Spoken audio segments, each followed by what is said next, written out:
Eu queria perguntar, gostaram da decoração? A minha esposa colocou aqui um Papai Noel vermelho, colocou flores de Natal e uma estrela vermelha grandona no topo da árvore. Quem gostou, comenta aí. Agora vamos falar do péssimo dia que teve o Sérgio Moro. 15 condenados pelo juiz Sérgio Moro tiveram as condenações anuladas. Olha, foi uma devassa na Lava Jato que ocorreu no STJ. O que aconteceu? O relator da Lava Jato no STJ é o lavajatista amicíssimo do Sérgio Moro. Pensa num cara que ama o Sérgio Moro, que é o Félix Fischer. E aí, o Félix Fischer, ele entrou de licença médica. E ele sentou em cima de alguns casos. Há alguns casos que estão esperando a decisão dele, se os casos são anulados ou não, há mais de um ano. Ele simplesmente falou, eu não vou julgar nada, vou deixar esse pessoal, quem tá preso vai continuar preso, quem tá condenado vai continuar condenado, quem teve os bens bloqueados vai continuar com o bem bloqueado, porque eu sou lavajatista e eu vou sentar em cima do processo. Pois bem, Félix Fischer entrou de licença médica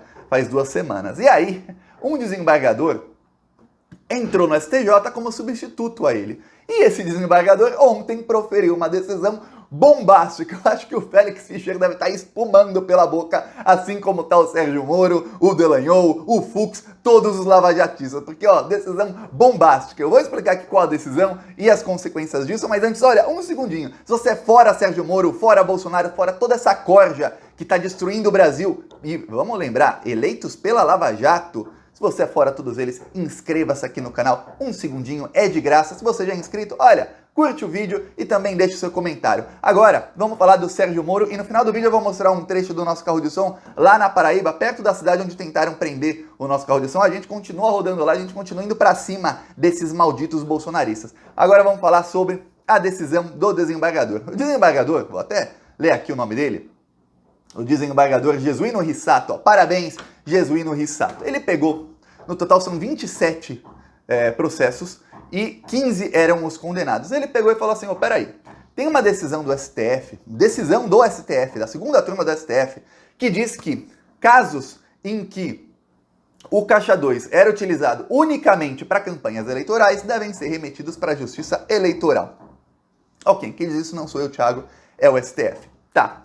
O Félix Fischer, que é o ministro do STJ, que é relator da Lava Jato, deveria imediatamente, após a decisão do STF, deveria ter, de ofício, sem que ninguém pedisse habeas corpus nem nada, dito, esses casos todos vão ser remetidos à Justiça Eleitoral, a 13ª Vara de Curitiba, que é a vara do Sérgio Moro, onde ele trabalhava, onde ele era juiz, não tinha competência para esses casos, e no juridiquês, competência quer dizer o seguinte, esse caso não deveria estar ali, deveria estar em outro local da justiça. No caso, não deveria estar numa vara criminal, ou seja, na justiça penal, deveria estar na justiça eleitoral. Ou seja, tudo que aconteceu aqui não vale. Os processos têm que ser encaminhados para a justiça eleitoral. Isso deveria ter feito o Félix Fischer 1 ano atrás. Fez? Não fez. Claro que não fez. A Lava Jato é o quê? Persecutória. Eles perseguem. Persecutória é uma palavra bonitinha para dizer que eles perseguem as pessoas até o fim e eles não estão nem aí para a lei, nem para decisão de cortes superiores, não estão nem aí para nada. O que importa é continuar perseguindo. Para você ter ideia de como a Lava Jato é dessa maneira, punitivista, outra palavra bonita, o Luiz Fux tomou uma decisão na semana passada, que é a primeira vez que eu vi isso na vida. O Luiz Fux pegou mais de 2.000 anos de direito, o direito nasceu lá em Roma e tudo mais, mais de 2.000 anos de direito que existe no mundo, o Luiz Fux pegou e rasgou tudo. Tem uma coisa no direito que se chama, e se eu pronunciar errado, corrijam-me aí, porque eu não sou jurista, in dubio pro réu. O que é in dubio pro réu?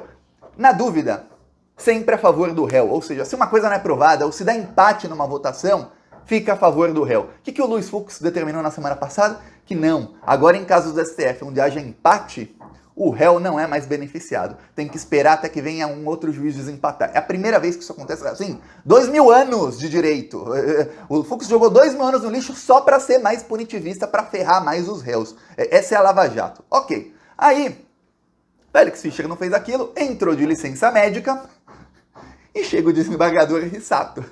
Jesuíno Rissato chega e fala, eu como agora ministro substituto do STJ, eu não vou simplesmente tomar decisões normais que chegam aqui, não. Eu vou com tudo. Ele foi lá e mandou todos os processos para a Justiça Eleitoral, anulou as condenações, que é o correto a ser feito, e ainda mandou ainda declarou a incompetência da Vara de Curitiba. Tem uma coisa, a Vaza Jato mostrou que o Sérgio Moro e o Dallagnol sabiam que esses processos deveriam ir para a Justiça Eleitoral. Tem conversas no grupo Filhos do Januário, que é o grupo onde estavam todos os procuradores da Lava Jato. Januário é o Januário Paludo, aquele que foi apontado como um dos operadores do doleiro dos doleiros do Dario Messer, ou seja, o cara ligado chegou até a ser testemunha do Dario Messer num processo, ou seja, ligado com bandido. O Januário Paludo era o procurador mais antigo da Lava Jato, ele começou a operação. Então os outros, por serem mais novos, terem idade para ser filhos dele,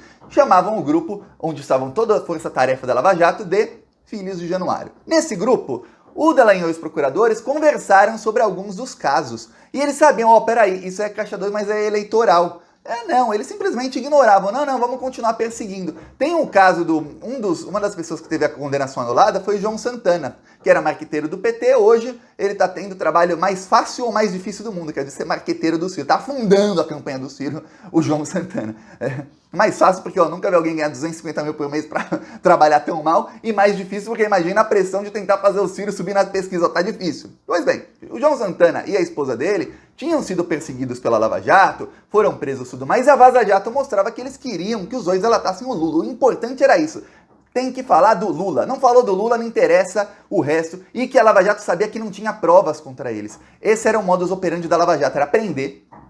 Prisão preventiva, veja bem, ninguém era condenado ali. Ninguém foi julgado, teve direito à ampla defesa, foi condenado em primeira, segunda, terceira instância. Não.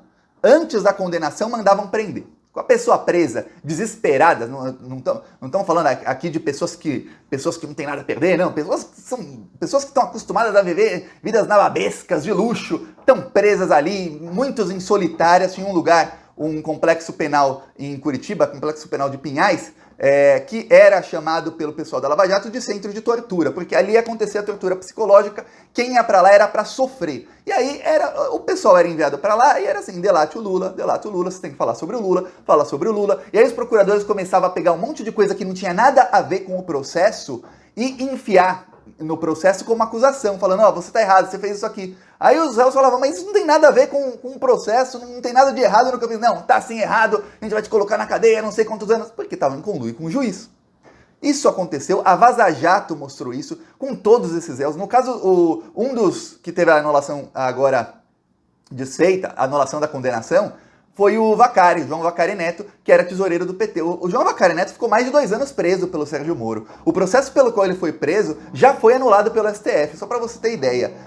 O Sérgio Moro estava numa senha tão grande para que ele delatasse o Lula, que o Sérgio Moro prendeu a cunhada do Vacari Neto, a cunhada dele. Por quê? Por engano. Ele prendeu, ela ficou um fim de semana presa, ele falou, peraí, engano.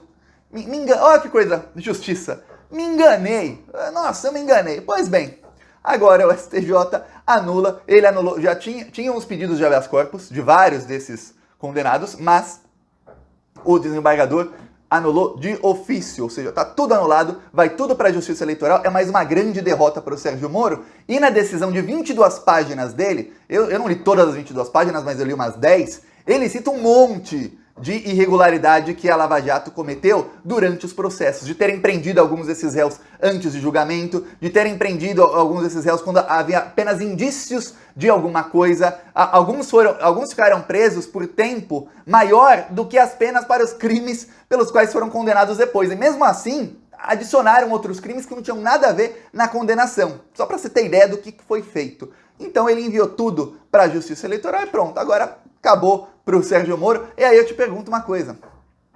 Quando o Sérgio Moro condenava esse pessoal, aparecia no Jornal Nacional, aparecia no Jornal Hoje, no Bom Dia Brasil, aparecia no Jornal da SBT, da Record, aparecia em todos os canais de TV. Sérgio Moro condenou mais um. Sérgio Moro, paladino da justiça, tá colocando corruptos na cadeia pela primeira vez na história. Não era assim que falavam? Não é exatamente esse o discurso do lava-jatista? Nossa, nunca esse pessoal foi pra cadeia antes, é só o Sérgio Moro. Agora que as condenações são todas anuladas, sabe como é que o G1 dá notícia? Lá embaixo, tem que procurar para achar. Na verdade, eu não achei no site do G1 da Globo, eu não achei no site do Estadão, tive que dar um Google, e aí aparece o link, se eu procurar no Google, porque se você for no site, você entra lá na editoria disso, daquilo, de política, de poder, qualquer uma, você não acha. Simplesmente escreveram por escrever e não divulgaram em lugar nenhum. Não deu um segundo no Jornal Nacional para isso, e muito menos para falar o motivo das anulações, que é: teve um conluio do juiz com o procurador, um conluio ilegal e criminoso, e esses condenados todos, e veja bem, criminosos ou não, porque 15 condenados, você acha que todos eram inocentes? Talvez. Talvez não.